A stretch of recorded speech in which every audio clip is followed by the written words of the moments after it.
ඔයා දන්නවද ඕවර්තින්කින් කියන්නේ අපේ ජීවිතේ ලොකුම කාලය නාස්ති කරන එකක් කියලා. එකම දේ ගැන නැවත නැවත හිතනකොට ප්‍රශ්නේ විසඳෙන්නේ නැහැ. ස්ට්‍රෙස් එක තමයි තව තව වැඩි වෙන්නේ. ඕවර්තින්කින් නැත්තම් ඕනවට වඩා හිතන එක නවත්ත ගන්න මේ ක්‍රම තුන ඔයාට පාවිච්චි කරන්න පුළුවන්. පළවෙනි එක තමයි ටයිම් ලිමිට් එකක් දාගන්න එක. ප්‍රශ්නය ගැන හිතන්න ඔයාට පුළුවන් විනාඩි 10ක් දෙන්න එක ප්‍රශ්නයකට.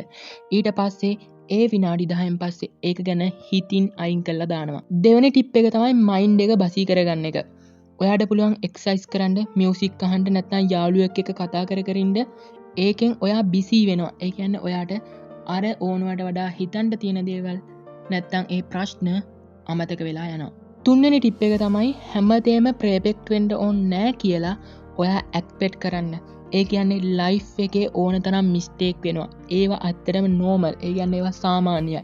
ඒවා හිත හිතින් ඉන්න එකෙන් අපේ ජීවිතේ ඉස්සරහට යන එක නවතනවා. තවත් ජීවිතේ පිටිපස්සට යන එක තමයි වෙන්නේ. මතක තියාගන්න ඕවර්තින්කින් එහෙමත් නැත්නම් ඕනවට වඩා හිතන එකෙන් ප්‍රශ්න විසඳෙන්නේ නැහැ.